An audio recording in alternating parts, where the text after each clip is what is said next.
Ah,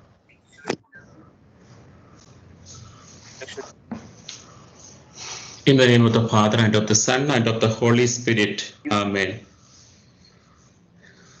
Gospel Holy. according to St. Luke, chapter 11, verses 1 and 2. He was praying in a certain place, and after he had finished, one of his disciples said to him, Lord, teach us to pray, as John taught his disciples. He said to them, when you pray, say, Father, hallowed be thy name, thy kingdom come, give us each day our daily bread, and forgive us our sins, for we ourselves forgive everyone indebted to us, and do not bring us to the time of trial. Glory be to the Father, and to the Son, and to the Holy Spirit, as it was in the beginning, is now, and ever shall be, world without end. Amen. Good morning, dear friends. In the last class, I have introduced you to the travel narrative and to the parables. And we will be seeing almost 7 unique parables in the Gospel of Luke. Today we will be seeing the parable of the Good Samaritan and the parable of the prodigal son.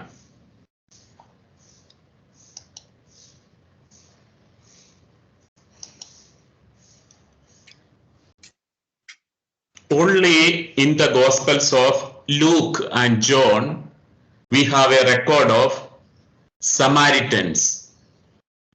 In Luke, we have a Samaritan leper coming back to Jesus to say thanks. Also, we have the parable of Good Samaritan. In John chapter 4, we have the Samaritan woman. The term Samaritan was originally a geographic distinction for one from the city of Samaria. Now also, if you go to Israel, there is a place called Nablus, and there you will find the Samaritan community. Samaria was the capital of northern kingdom of Israel. As you know, the division of the kingdom into southern kingdom and northern kingdom. Northern kingdom consisted of 10 tribes of Israel, and it was founded by King Omri in the early 9th century BCE. After the 8th century BCE, it became an ethnic and religious name for the people who came to inhabit the region between the Galilee and Judea to the west of the Jordan River. So the Jews despised these people known as Samaritans, at the worst as Gentiles, who falsely claimed to worship the God of Israel at their illicit temple on Mount Gerizim, and they called them half-breed Jews who were apostates from the true faith. So the Jews despised the Samaritans, and the Samaritans had only accepted the Pentateuch as their scripture, while the Jews accepted Tanakh as their scripture. Tanakh means Torah, Ketubim, and Nebim. And if you want to know some history about Samaritans, you have it in 2 Kings chapter 17, verse 5, and also verses 24 to 41. I will read 2 verses from that chapter. 2 Kings chapter 17, verse 5. Then the king of Assyria invaded all the land and came to Samaria. For 3 years he besieged it. Verse 24. The king of Assyria brought people from Babylon, Kutha, Awa, Hamath, and Sepharvaim, and placed them in the cities of Samaria in place of people of Israel. They took possession of Samaria and settled in the cities. So they brought also from Assyria their pagan gods. So these Samaritans were a mixed group.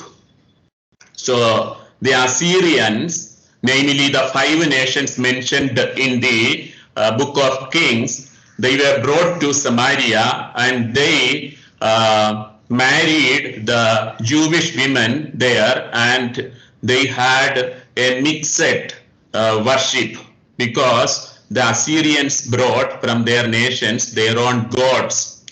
So these people came to known as Samaritans, and the Samaritans only accepted, as I said, the Torah in their canon. So, and their worship place was Mount Gerizim. This you have in the episode of the Samaritan woman in John chapter 4. That is why Jesus tells her, you have 5 husbands, you had 5 husbands, and now the one you have is not your husband, and Jesus is the 7th husband who will save Samaritans. Now we come to the context of this parable, and this is important in the sense, in the whole travel narrative, I said there is the formation of disciples taking place, and Jesus gives here the essential qualities of discipleship, namely love of God and love of neighbor. So after giving them missionary charges, Jesus is sending them out, and he creates, Luke, namely the evangelist, creates a theological arch depicting the essential qualities of discipleship at the beginning of travel narrative. So it is a theological framework, journey motif, that is a theological framework. So first he has introduced 2 themes, namely love of God and love of neighbor, and these were from the Old Testament. Listening to God and putting into practice what God says. That is from the background of the Old Testament. These are the 2 essential qualities that determine a disciple, a true disciple.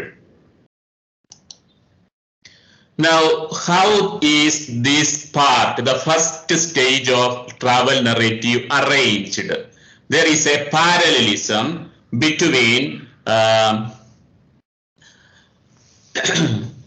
verses 21 and 22 of chapter 10. There you have, after sending the disciples on a mission, they are coming back, the 70 are coming back to Jesus, and then Jesus rejoices in the Holy Spirit and prays to the Father. So that is one frame. And another frame you will see at the end, that is what I read today as prayer, that is chapter 11, verses 2 to 4. Jesus prays and teaches his disciples to pray. So prayer, Jesus is praying and he is with the disciples. That is the context in which Good Samaritan, the parable of the Good Samaritan, and also the episode of Martha and Mary are taking place. Then in verses 23 to 24 in chapter 10, you have Jesus alone with his disciples and he blesses the disciples. Likewise, 11:1 also gives you the same situation. Jesus is alone with the disciples and he starts to teaching them how to pray. In between comes the lawyer's question regarding who is my neighbor. And Jesus gives an answer by a 2-fold parabolic illustration of love of neighbor and of God.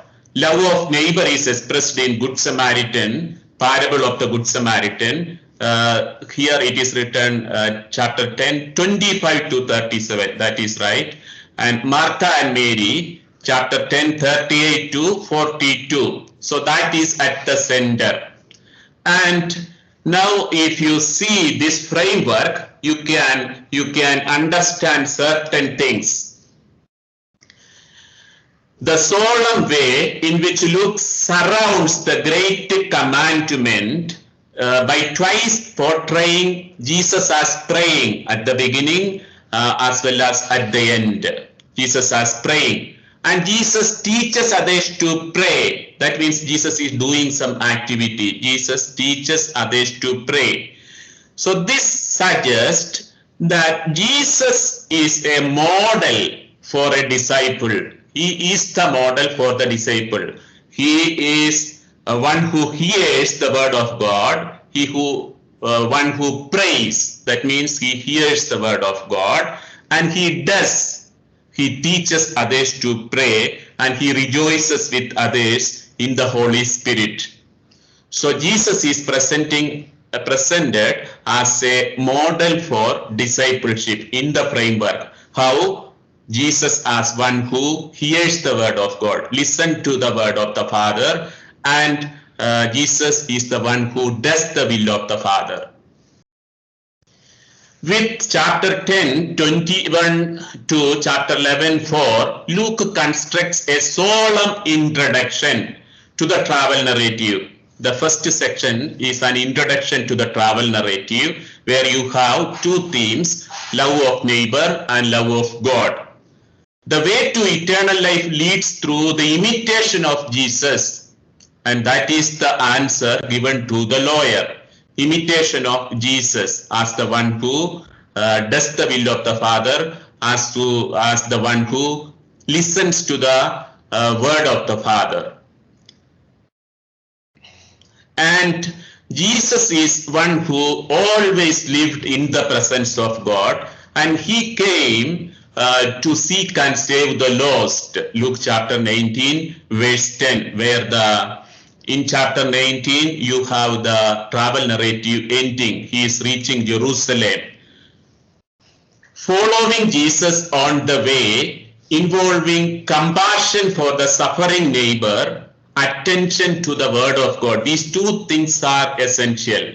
And as priests and as religious, we are going to we are invited to follow the path of Jesus, because he had compassion for the suffering neighbor, as well as he had always he listened to the will of God. Luke chooses outsiders. Now you have to think little more in detail. That is, in these two parabolic illustrations, namely the parable of the Good Samaritan, the protagonist is a Samaritan who is despised by the Jews. And the protagonists of the episode of Martha and Mary are women who were also having low social status in that Jewish society. And Jesus is choosing Samaritan and women to illustrate true discipleship. He is not choosing a Pharisee, or he is not choosing a religious leader, somebody who is well known. No, he is choosing at the beginning of his travel narrative a Samaritan and women as examples of discipleship. How the women in the episode of Martha and Mary are disciples. We know Mary is depicted as sitting at the feet of Jesus. And in Acts 22 verse 3, you have Paul sitting at the feet of his Rabbi Gamaliel. And sitting at the feet of someone is a phrase used to indicate that he is a disciple. But in Jewish society, there were only male disciples. Rabbis had only male disciples. Now, Jesus had female disciples also. Listening to the word is also an important Lucan motif. Listening to the word. This you will find many times repeated in Luke's Gospel.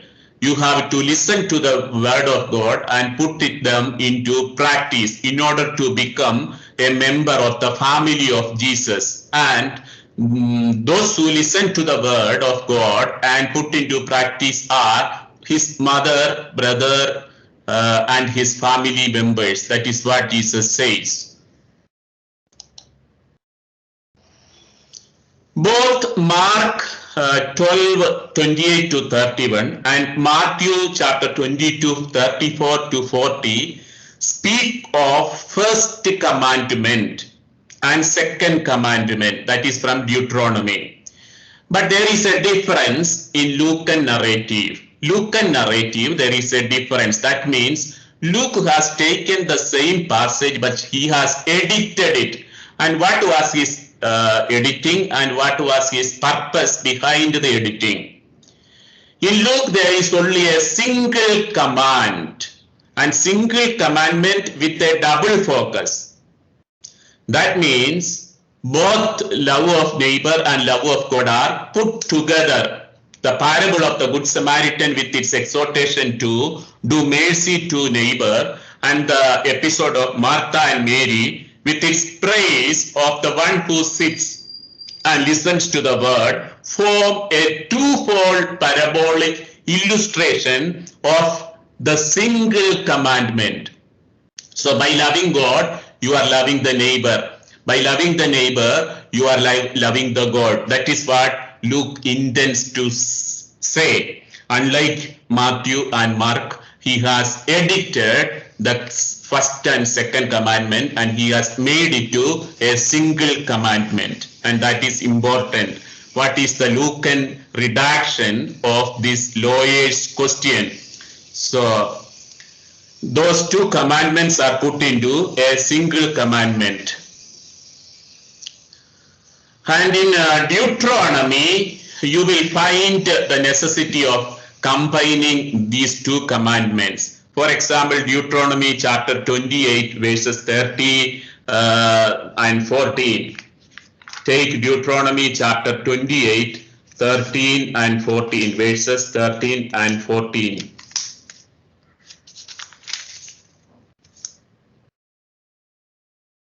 The Lord will make you the head and not the tail. You shall be only at the top and not at the bottom, if you obey the commandments of the Lord your God, which I am commanding you today.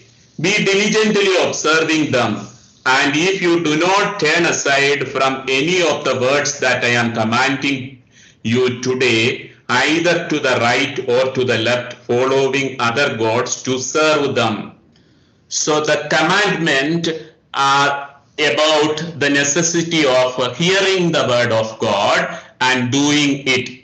So both these aspects are put together in Deuteronomy chapter 28, verses 13 and 14. Similarly, in Luke chapter 6, 47 to 49, that is the end of the Sermon on the Plain in Luke, there also you have these two together. I will read it for you. Luke chapter 6, 47 to 49.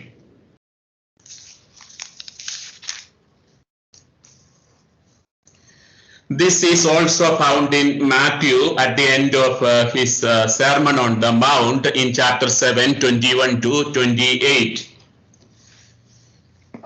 Why do you call me Lord, Lord, and do not do what I tell you?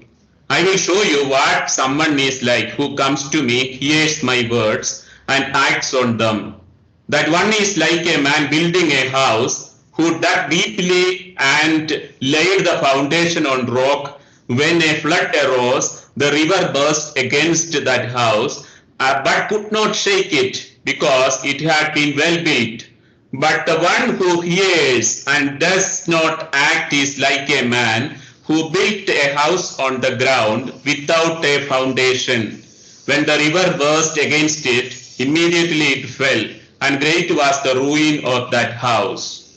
So, this is at the end of the Sermon on the Plain, in Luke, and at the end of as the conclusion of the Sermon on the Mount in Matthew's Gospel.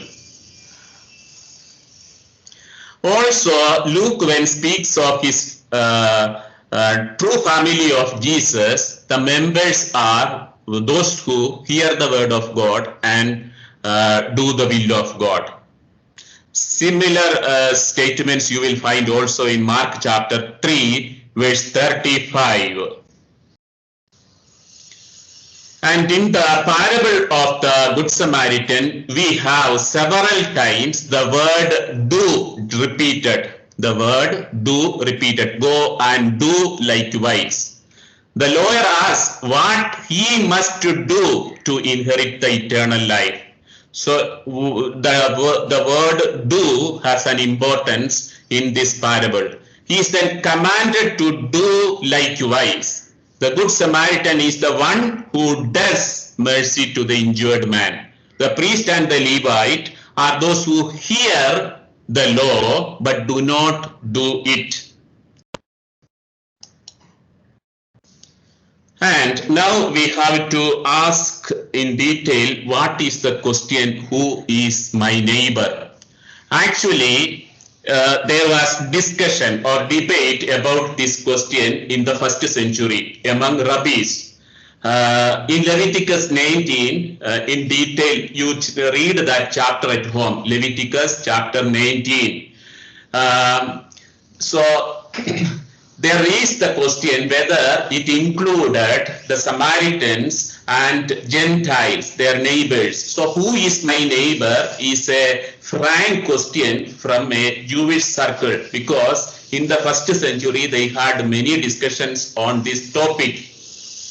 And the lawyer, who perhaps wonders whether the Samaritan is the neighbor whom he must love, now finds that the Samaritan is the one who teaches the true meaning of the love of neighbor.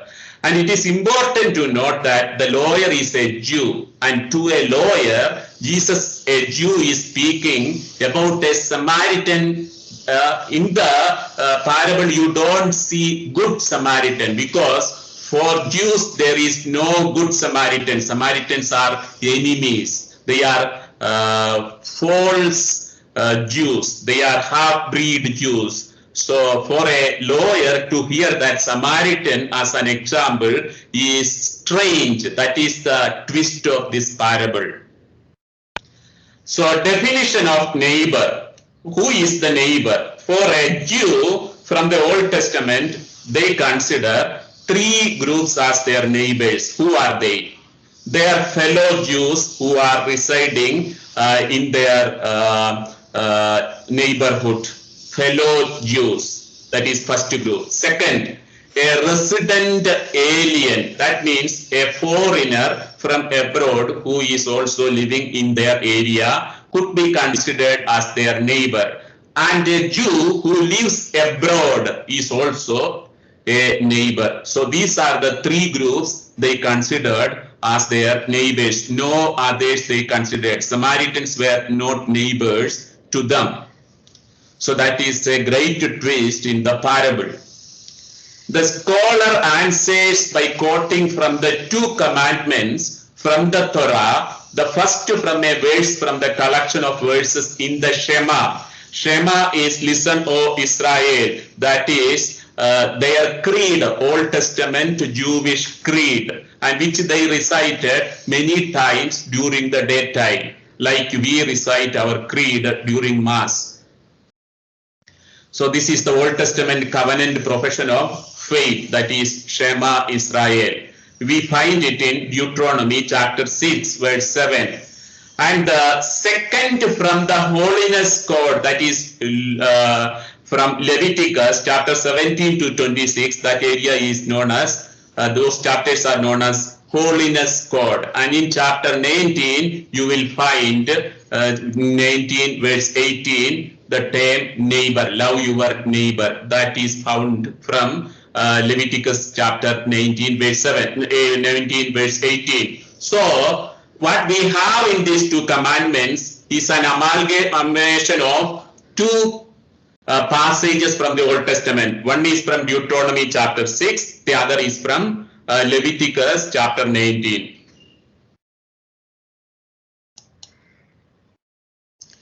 Now I am going to give you a historical interpretation of this parable, how this parable has been historically understood by various scholars. First, I take from a 3rd century Bible scholar, namely Origen of Alexandria. He was a famous Bible scholar, and Origen interpreted this parable as an allegory. Allegory means each element in the story has a corresponding significant element. That is an allegory. So I will explain what is Origen's interpretation of this parable. For him, Jerusalem represents heaven.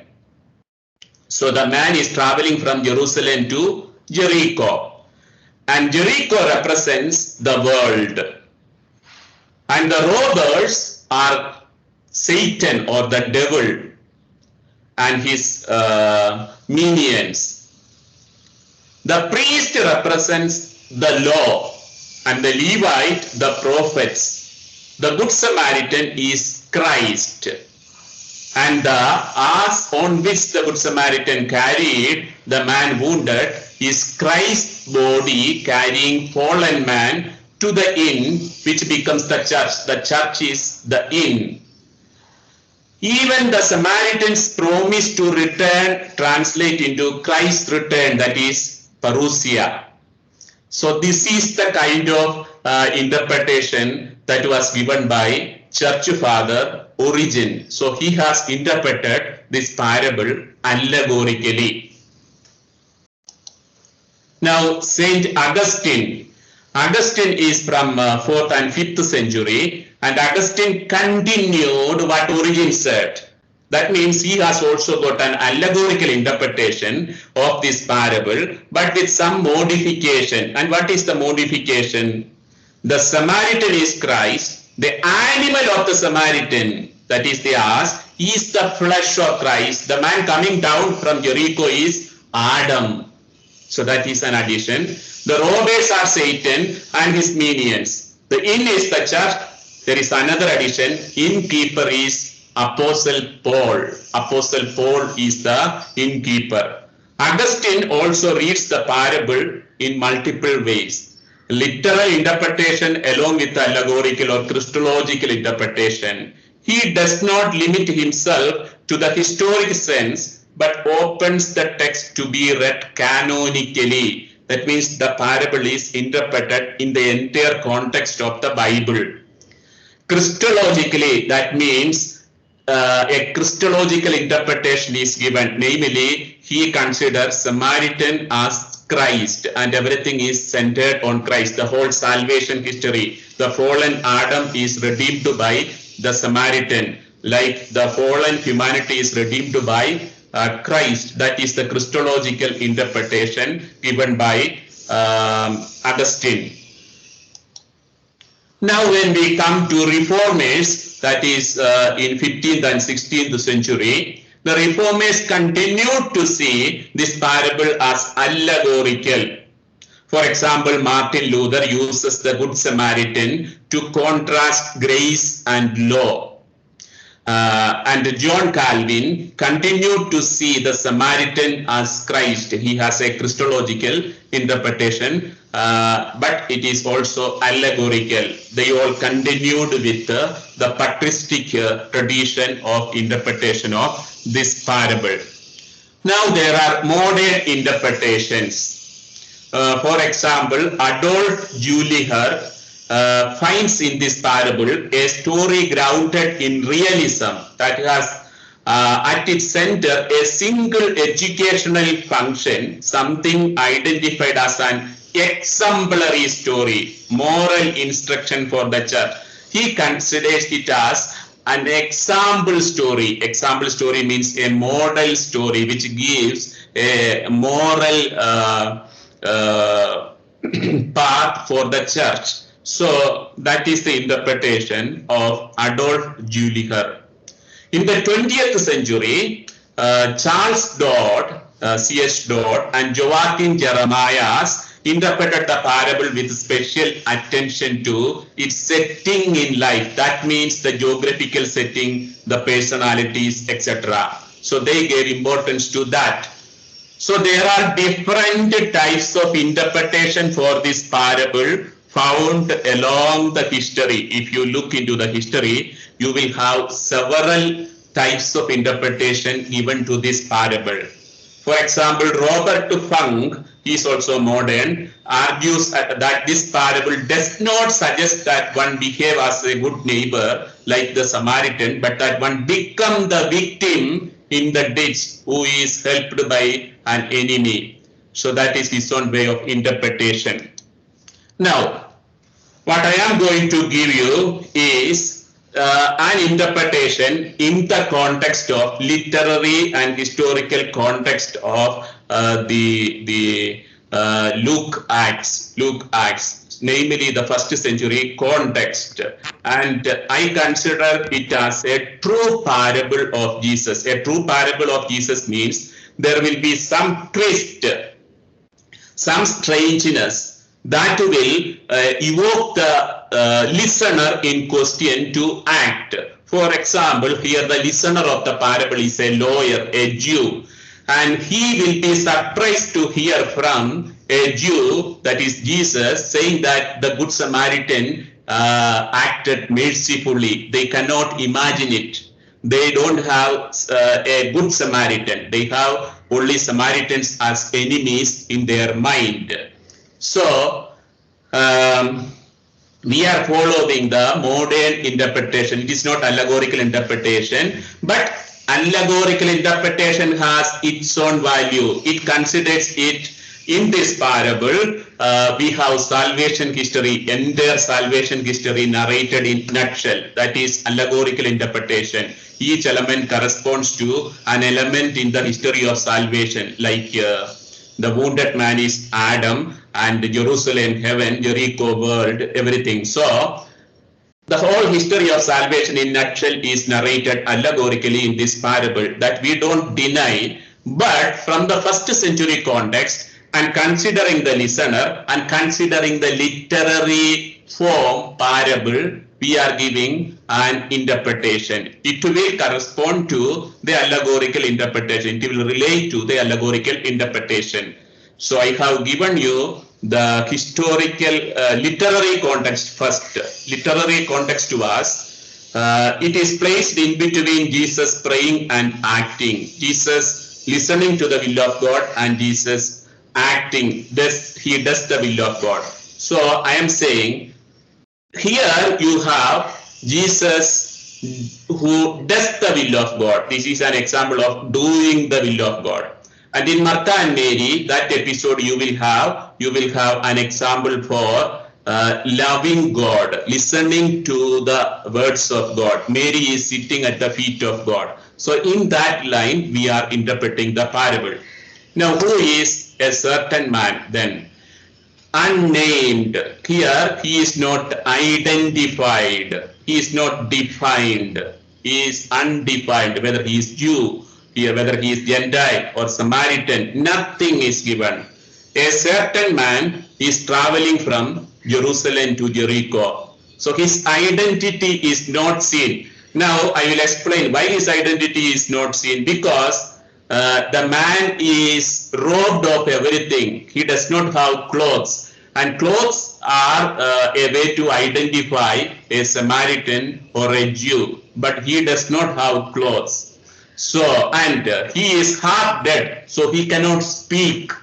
He is half dead, so he cannot speak. So we do not know from the parable whether he is a Jew or Gentile or Samaritan. But what we know is he represents every man. There is no appeal for help. There is an expression of gratitude on the part of no expression of gratitude also from the part of that man. So he represents every man, all humanity, entire humanity, that can be said, because he cannot be defined. That is how the character presentation of a certain man we understand. Then there are the priest, Levite, and the scribe who asked the question, who is my neighbor? So the priest, Levite, and the scribe. Priests were descendants of Aaron, you know, they belong to the tribe of Levi, and they served in the temple and they offered sacrifices. And Levites were descendants of Levi, but they assisted in the temple services. They did not offer the services, the sacrifices. The expert in the law, that is the scribe, might have expected such religious men to help the one on the side of the road. That is what we understand. The lawyer must have felt that they would help. Who? The priest and the Levite would help the wounded man. But that did not happen. They were returning from Jerusalem, and it is explicitly said. So, if they are going to Jerusalem, it would ritually unclean them. But here there is no question of ritual purity because they are returning from Jerusalem. So they were not in danger of ritual defilement. Then in Jesus' day, the Samaritans were hated by the Jews and no doubt by this expert in the law. So the listener, who is the lawyer, he also hates Samaritans, and in no way he could love his Jewish neighbor, his Samaritan neighbor. So remember that parables are designed to overturn the existing ideas and to bring about new ways of thinking and acting. That is what Jesus' parables does. So Jesus in this parable does precisely that. He is overturning the existing contemporary ideas and he is bringing out new ways of thinking and acting. That so we will explain further and you will understand what is going on in this parable. Luke may have intentionally created a hierarchy in his presentation of the neglectful religious characters in this parable. That means if a temple priest failed to stop and help, and if a priest assistant, that is a Levite, failed to stop and help, then perhaps an ordinary lay person, but a Jew, might save the day. But here, it is not an ordinary Jew who is coming after the Levite, but a Samaritan. So the listener, namely the lawyer, would have expected after Levite would come an ordinary Jew. But Jesus does not take the case of an ordinary Jew, but he gives an example of a Samaritan who is an enemy. The moment Luke has Jesus utter the word Samaritan, one can almost imagine the shock and disdain many listeners would have experienced. This is the important moment of heightened tension in Luke's parable. No one should have anticipated the possibility of a Samaritan coming to the aid of a wounded traveler. Especially the Jews, they might not have expected a Samaritan to do that. Now, if you consider this parable elaborately in detail, which I am not going to do, there is a book written by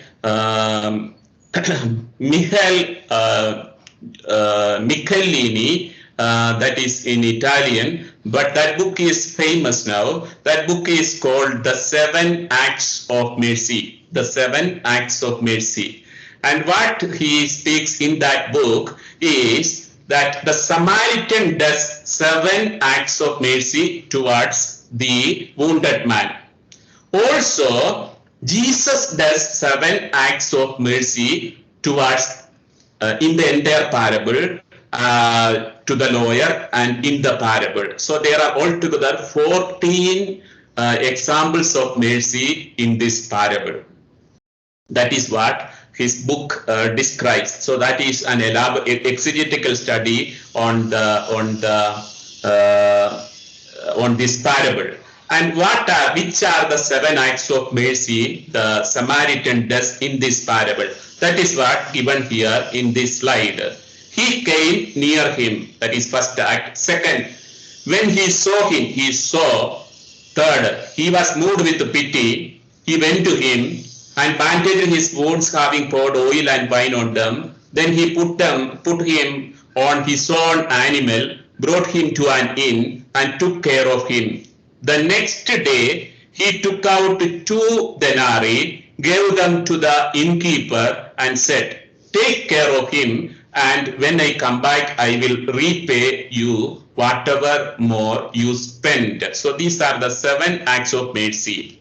He came near, and when he saw, he was moved with pity. He went to him, he bandaged his wounds, he put him on his own animal, and the next day he took out 2 denarii. So 7 acts of mercy in this parable.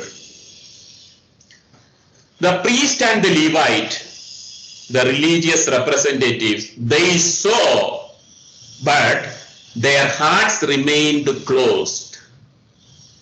While the Samaritan was in synchrony with the very heart of God, he had moved with compassion. He moved with compassion.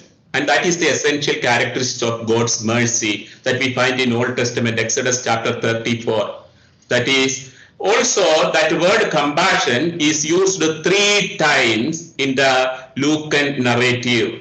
When Jesus raises the lone son of the widow of Nain, compassion, that word is used. Second, the prodigal son story. The father moved with pity, compassion to the younger son. Third time, Good Samaritan. So this is the 3 occasions in which we find the word compassion in the book of Luke. So the compassion, it is not a vague sentiment. Compassion means it is a feeling, it's an emotion, but it moves you to action. It moves you to action. That is the importance. So Jesus was moved with pity means he raised the widow's son, and also the father, prodigal son's father, he was compassionate means he accepted and reinstated his sonship. So here you have the Good Samaritan doing acts of mercy. So that is the word, Greek word used for compassion, splanchnizomai. Splanchnizomai, that means a moving in the bowels, a visceral, deep set moving in the bowels. And this, you have several examples in the Gospels. Jesus had this feeling, it is a gut level feeling. So Jesus is moved by compassion before raising the son of the widow of Nain.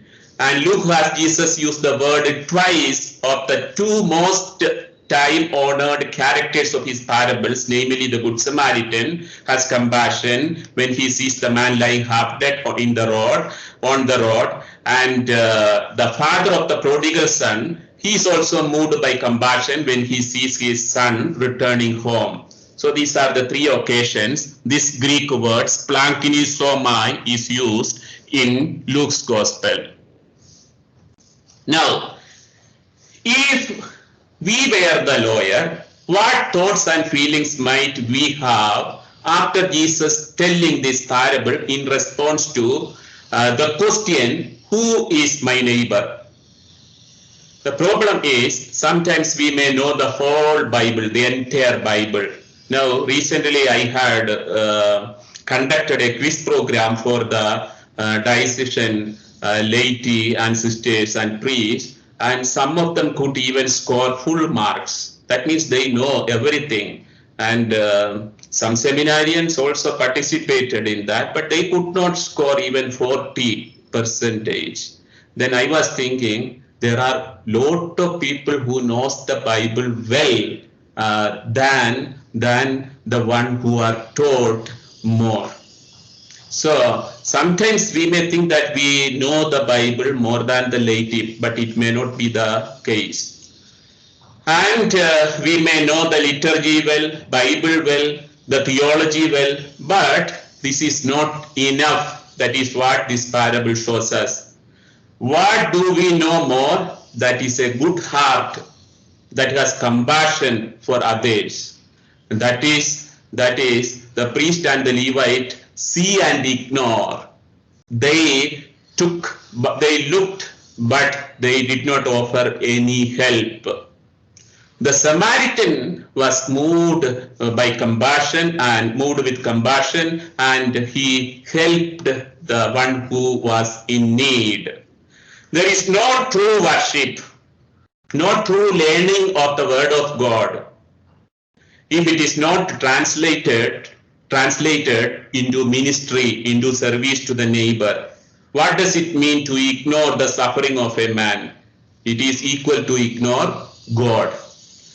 So now the question asked by Jesus is different, not the question asked by the lawyer. It is very different. Which of these three do you think proved neighbor to the man who fell among the robbers? That was the question. And the answer also, you see, the answer of the doctor of the law was like the one who showed mercy. But he did not name Samaritan. See, he did not name Samaritan, but he said the one who showed mercy to the man who was wounded. That is what was his answer. Then what is the message of the central message of this parable? What Jesus wanted the lawyer to learn? Don't classify anyone as neighbor. Who is my neighbor or who is not my neighbor? But what you have to do as the Samaritan did. Help all those who are in need. All those who are in need are my neighbors. So that is the way Jesus proceeds with the parable. What is the theological significance of this parable?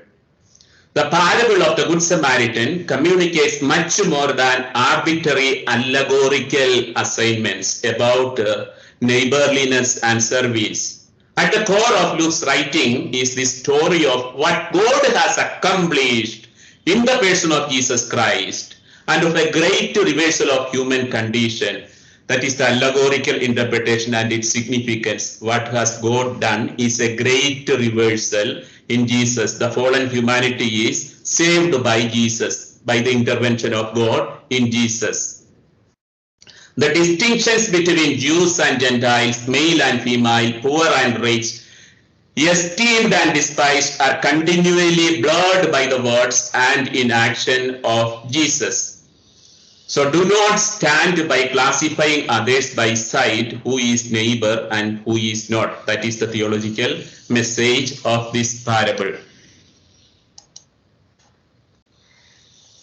Now let me ask you one thing. If you have any doubt about the Good Samaritan story, also the Martha and Maria episode, you can ask me.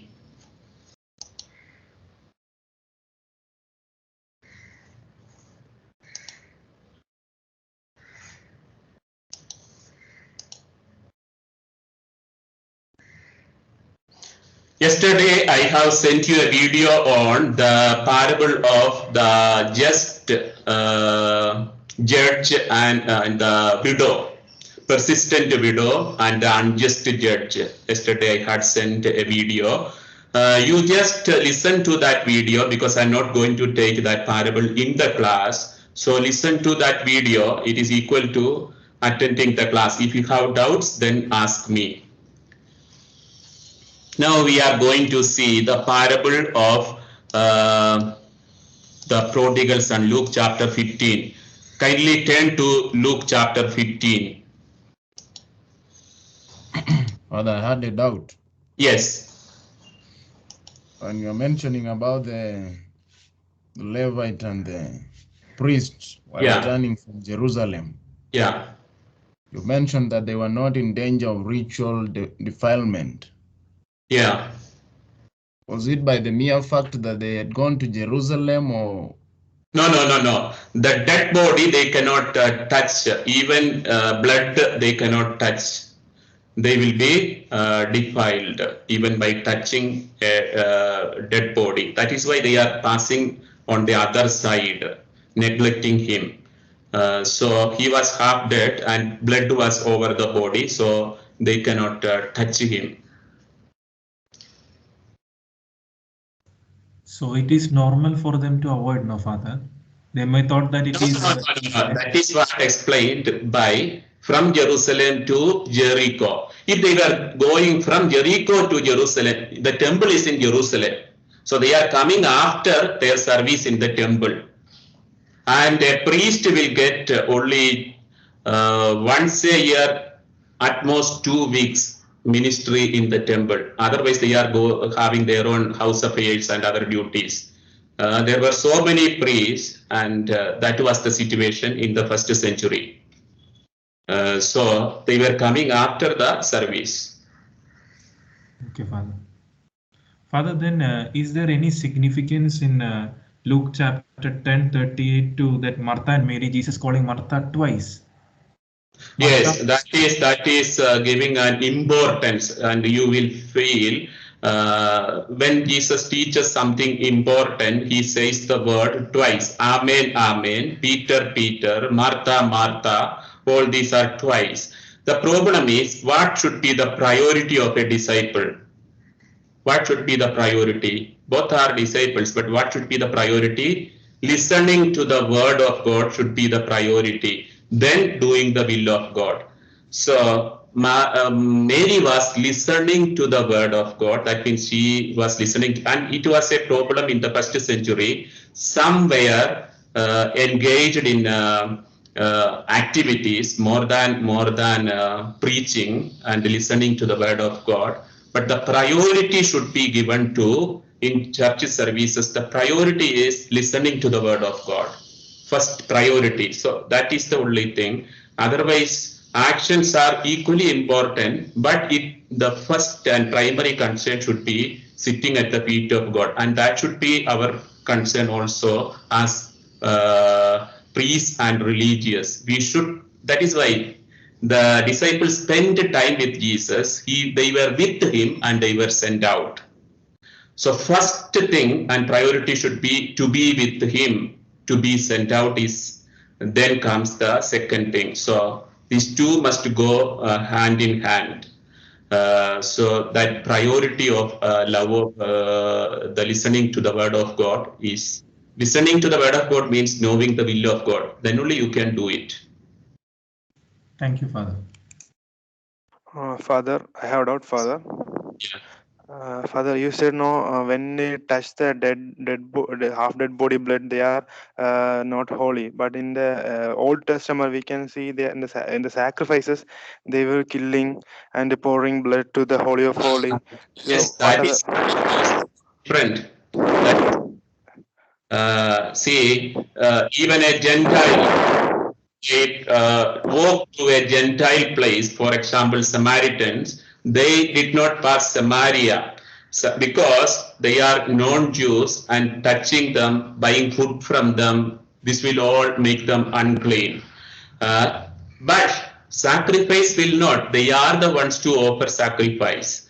So in order to prepare themselves ritually pure, they are doing all other activities. There in the cutting of the animal, that does not make them unclean, because that is during the sacrifice. It's what I am mentioning is outside, in order to prepare. For example, if we fast and pray to offer something, or to offer the Holy Mass, and that is an outside activity. Not during the Holy Mass we are doing that, but it is a preparation. So that ritual purity is in view of the sacrifice. okay, Father. Thank you. There is a book, Holiness and Ritual Purity, in our library. If you want to read, that is a good book on Old Testament Levitical sacrifices and ritual purity of the first century, Jesus' time.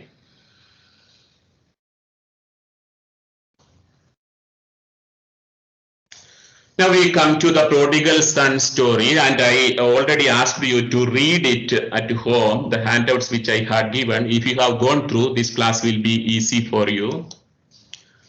Now, first of all, one thing you have to understand, take Luke chapter 15, the context of the story. Luke chapter 15, the context is important. Whenever you interpret a passage, you have to interpret the text with its context. There is no interpretation outside the context. A text is always in a context, within a context. And Luke chapter 15 is a very good example for that. 15:1 and 2 gives you the context, immediate context of this parable. That is, now all the tax collectors and sinners, so those who were impure, they were coming near to Jesus, and for what? To listen to him. So Jesus did not exclude anyone from his ministry. Then what happened? The Pharisees and the scribes, who were religious leaders of Jews, they were grumbling, they were criticizing Jesus and saying, "This fellow welcomes sinners and eats with them."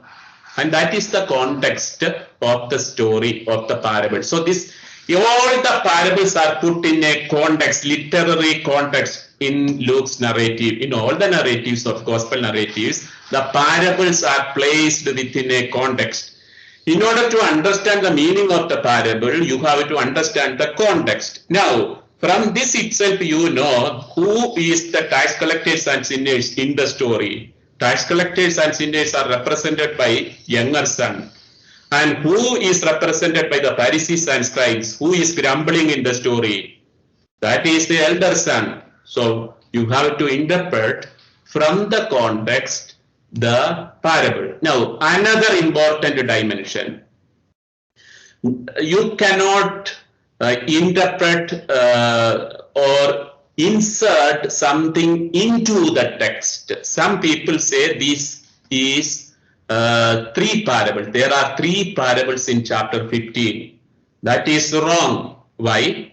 Because the text says it is one parable. Then how can you say that it is three parables? Verse 3. So he told them this parable, that this in Greek is singular. If you read it in original Greek, that is singular.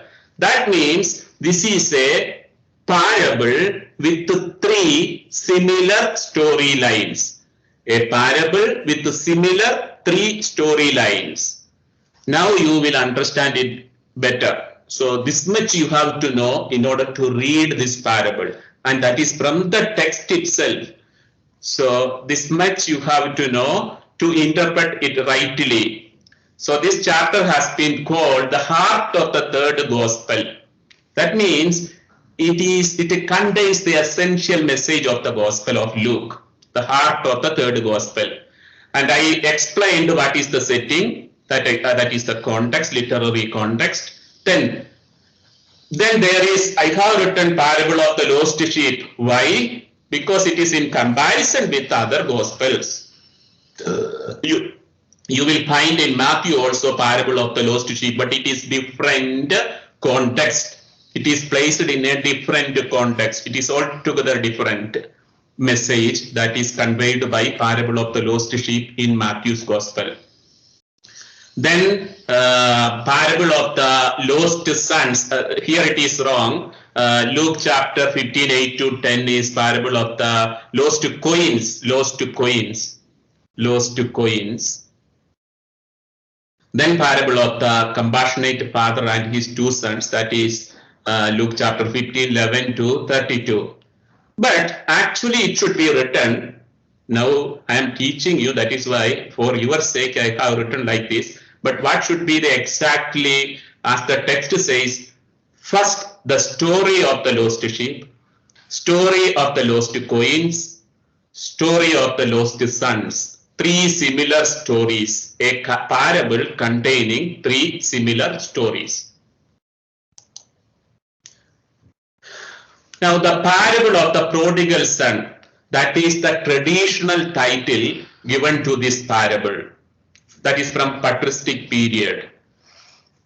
See, when you type, all these titles are coming from a later stage. When the Gospels were written, it was written continuously without a break, and there was no titles in between. There was no division of chapters and verses. So it was continuously written. All these titles were added later. That you have to understand. But title has a significance that gives you the content of the story, content of the passage. And F. Sommer, he is a literary figure, he says, this is the greatest short story ever told. And this is the greatest of all Jesus' parables. The parable of the Father's love. Joachim Jeremias, who has a book on the parables of Jesus, that is, we have it in our library, Parables of Jesus, by Joachim Jeremias. Many different names have suggested for this parable. There are many different names suggested, and each of the version of the gospel, if you look into, there will be a different title for this parable. So this is a gospel within a gospel. Gospel means good news, and here good news within good news, that means it contains the essential message of the gospel. Now, while R. Sommers thought the parable should be called the lost son, Marshall suggested it should be made plural, lost sons. Both are lost. Actually, that is true. Both are lost.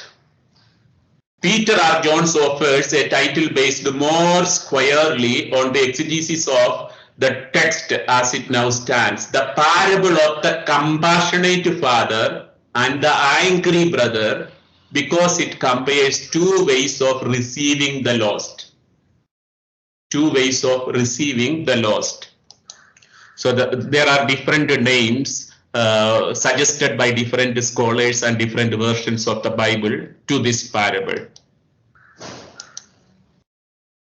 What I have given as picture is, this is lost sheep. This is the woman searching for the lost coin. Here you have the prodigal son and the father is embracing him. Now, which are the main themes, key themes, which we have already seen, are found in here in this parable. Salvation, that is there, universal salvation, to seek and save the lost. Jesus' defense of the weak and marginalized. Repentance is another theme. God's merciful love. Merciful love means mercy and forgiveness. That theme is there. The theme of joy is found here. So these are the main themes found here. Now I have given you what I wanted to say. Luke 15 is a combination of three stories. Two from his special source L and one from Q. That is why it is shared with Matthew. Lost sheep, that is the parable shared with Matthew. Now the context I have explained. The Pharisees and the scribes criticize Jesus for eating with tax collectors and sinners. Luke 15 continues the theme of Luke 14. Now, from Luke 14 to Luke 19, the gospel chapters are called Gospel of the Lost, from chapter 14 to chapter 19. The good news for the outcast, the gospel of the lost. The parables in this chapter provide a link with the parables of chapter 16. Chapter 16 we will deal with tomorrow, and that today I will cancel the discussion because I thought if I divide you into different groups and there should be a presentation after that. So in order to avoid that, tomorrow I will not be speaking more, you will be speaking out. You just go through chapter 16. There are two parables. I hope all of you are hearing. I see only 89 people here. But all of you, please participate in the discussion Tomorrow you go through chapter 16. There is the parable of the shrewd manager, dishonest manager. Then there is the parable of the rich man and Lazarus. You can ask me your doubts and I will clarify them. So the whole chapter 16 will be the content of tomorrow's class. Day after tomorrow, I will start taking the passion narrative, then the resurrection narrative and ascension narrative. That may take 2 days. Then finally, on Friday, there will be a quiz. It is not a surprise quiz now. Friday, I will conduct the quiz. I am saying it in anticipation because to evit all the confusions that I have in getting your assignments and your whole work. So the date is fixed on Friday. There will be a quiz for 20 marks. And the quiz will be based on the class notes which I have given from the reading material, compulsory reading material which I have given, as well as the lectures, nothing outside. The lectures, compulsory reading material and the class notes. From there, 20 marks questions will be given and you will have to answer it on Friday. Those who attend these lectures only will hear what I am saying in the class. Those others, I do not know. Anyway, I will not be give it as a notice in the activity line in the teams, because you are supposed to attend the lectures. Today, nobody has given a leave application. So all are present. That is why I am making this announcement. Friday, there will be a quiz. And Monday, I will leave you free. That means the last day of class, I will leave you free. So Monday, there will be no class. Before that, I will be able to finish within 3 days those episodes. And Friday, you can ask me all your doubts regarding the gospel passages covered during this course, Friday. And we will have a quiz on Friday. So Friday is for discussion and quiz. All other days are for teaching. Tomorrow, for example, I will be dealing with chapter 16, 2 parables. Today, I will finish this parable of the prodigal son and Samaritan, Good Samaritan we have already finished. And I have sent you one parable, that is one parable on prayer. And 2 more parables tomorrow we will take. So that many passages are enough from the travel narrative. Then we will continue with the passion, resurrection and ascension narrative. So this will be the program we follow. Structure of this parable. What is the structure? Similar structure. These 3 storylines have got a similar structure. What is the structure? Something valuable is lost. For example, lost sheep, lost coin, lost son. So something valuable is lost. Then one who loses it makes unusual effort to find it. Searches. The father waits. The woman searches. Also the man searches for the lost sheep. The finding is an occasion for joy expressed in a celebration with the neighbors and friends. So when that is found, there is celebration and joy. So these 3 aspects you will find in all the 3 episodes. 3 storylines with similar structure. But the lost son parable, that is the prodigal son story, has a different structure. The similar structure is there, but its climax is different. Climax is different. And that is the point or twist of the parable. The departure and fall of younger son, something valuable is lost. The return and welcome by father, it is found and there is joy, there is celebration.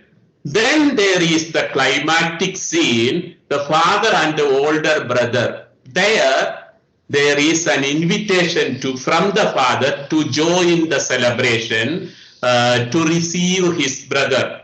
But in the parable, it is open-ended and it is not saying whether the elder son joins the gathering. He grumbles like the Pharisees and the scribes. He grumbles. That is the end of the parable.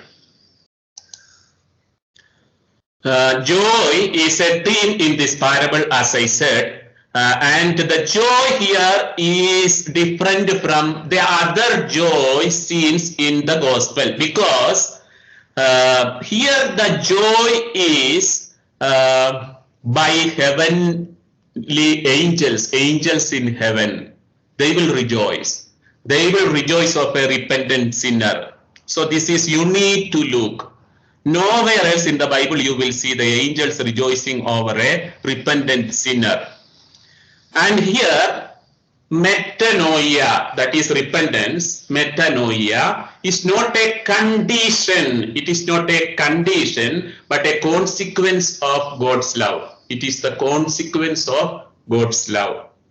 And that is true. Now you think about it, is a reflection, point of reflection. What actually transforms us? It is love that transforms us. Love changes us, nothing else. It is God's love that changes us. It is a consequence of God's love, our experience of God's love that changes us. Otherwise, there is no true change in us. So metanoia is not a condition for forgiveness. It is a consequence of God's love. The characteristic feature of these parables is not so much the joy over the repentant sinner as the divine love that goes out to seek the sinner before he repents. That is the problem. So here God seeks, God comes to seek us. That is what said about Jesus in Luke chapter 19 verse 10. The Son of Man has come to seek out and save the lost. God is coming in search of the sinner. That is found only in Christianity. And that is the uniqueness of this parable also. God is coming in search of sinners. Now, what is wrong here in a relationship? So, father and two sons in a family, how they should be related? The brothers, they should see, the sons, they should see the father as father. And the elder brother should see his brother as brother. And the younger brother should see his father as father, not as a slave owner. So here, actually what happens, the right relationships that should be there in a family are shattered or broken relationships in a family is shown in this parable. Now I will explain how this is found in the parable. The son wants to return with the understanding that he lives as a slave or hired servant. That is wrong understanding. Son is always son of the father. He has a wrong understanding. He wants himself to become like a slave in the family. No, he is son. That is why there is reinstatement of the sonship by giving a signet ring and sandal and a new cloth. These are all Old Testament symbols for authority and sonship. Authority and sonship. So what is happening? A slave in the house should not wear sandals. That is why the sandals are given. Signet ring is authority. It symbolizes authority. That is why Joseph is given a signet ring that you will find in the Old Testament. And also Jacob gives Joseph a new cloth that is also showing the authority and sonship in the family. So there is a reinstatement of sonship and authority of the younger son in this narrative. The three statements which he makes, the younger son makes, are all concerning his wrong understanding of the father. The father's action shatters this understanding. The father orders the best robe, the ring, and the sandals be brought immediately. These are not festive adornments, but have a deeper meaning. The robe is a symbol of authority, and the ring is a signet ring, and sandals are worn only by free people. The son can now act with father's authority. So that is the younger son and father. Now the older brother and the father, elder son and the father. He also has 3 complaints. His 3 complaints are also mentioned. You are very familiar with those complaints. That is why I am not repeating them. He was obeying all Father's commandments. He is representing Pharisees and scribes. They were also obeying all God's commandments, Torah, everything they were obeying. And now this your son, he says, this your son. Actually, he should have addressed my brother. That is the right relationship. But he is saying, this son of yours. And what did he do? He is like a tax collector and sinners. He wasted his money with the prostitutes. And he is coming back and you are giving him a dinner to welcome him. So what is the right relationship that should be there? His understanding is also that of a slave. Because he has obeyed everything that the father said. His understanding is also not right understanding. He is also lost. He is lost in the house. The other one is lost far away. So that is the only difference. He never refers to my brother, but to this son of yours. The father responds with the simple word son, my son. That is the way father addresses both these sons. So who has got right relationship here in this parable? Only the compassionate father. The brothers have misunderstood the right relationships in this family. And the father corrects him. Your brother was lost. Your brother. And that is the right relationship father establishes. So the father shatters the self-identity of both sons. Both sons define sonship in terms of servile obligations, slaves. Each in his own way destroys the family. The parable does not allow this to happen. So this is about God's family and the relationship that should be there in the family, the kingdom of God. A relationship with the father worked out in terms of servility leads to destruction. The relationship redefined by the father leads to life and joy. So here Jesus is mingling with both the groups, Pharisees and scribes, as well as tax collectors and sinners. He accepts them all. He is the universal savior. The relationship redefined by the father leads to life and joy. The father's surprising action towards both sons is the literary center where the meaning of the parable is to be found. Now, what is the focal point of this parable? What is the focal point? The focal point is given by the twist that is found in the climactic scene where elder son is invited to the dinner. That is not found in other 2 storylines.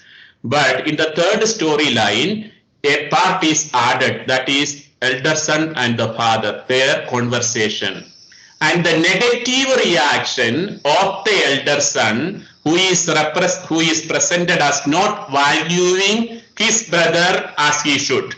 That means it is representing the Pharisees and scribes who are not valuing the tax collectors as sinners as their brothers, true brothers.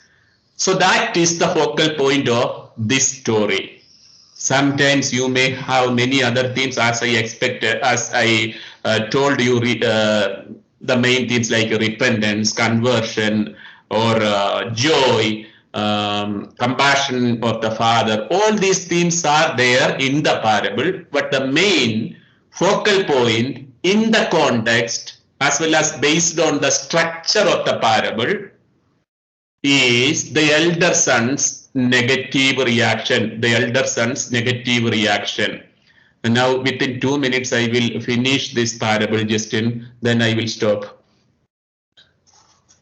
The father's obvious joy at the finding of his younger son provides the contrast needed to highlight the deficient attitude of the older son.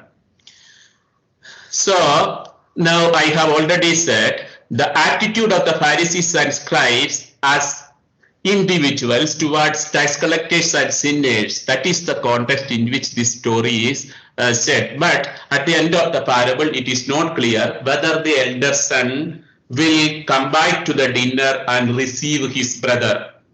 That is an open-ended question at the end of the parable. If you have questions, you can ask me now, 10 minutes.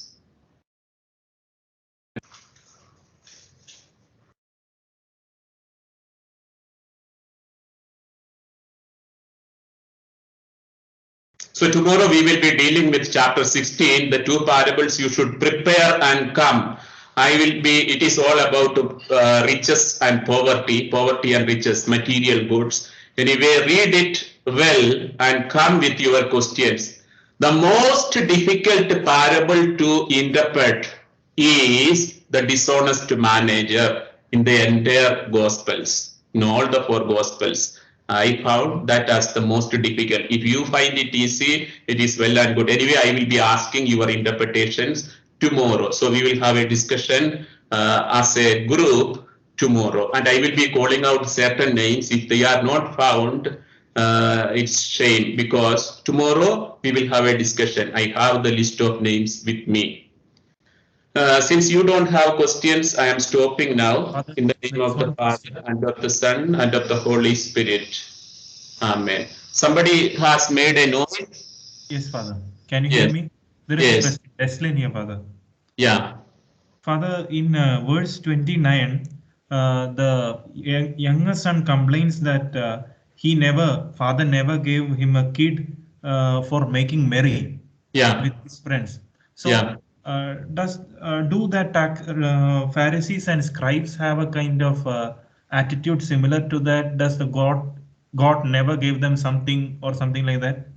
No. It is like it is representing that they have obeyed everything. So who should be given reward? Not the younger son, but the elder son. He is complaining. He is complaining that we are worthy of reward because we have obeyed all your commandments. They are not worthy. That is his complaint. So you have killed a calf for him, but you should have killed a calf for us. That is the way you have to understand, in comparison with the celebration which the father gives for the repentant sinner who is the younger son. Thank you, Father. Thank you. We stop here and tomorrow we will see again.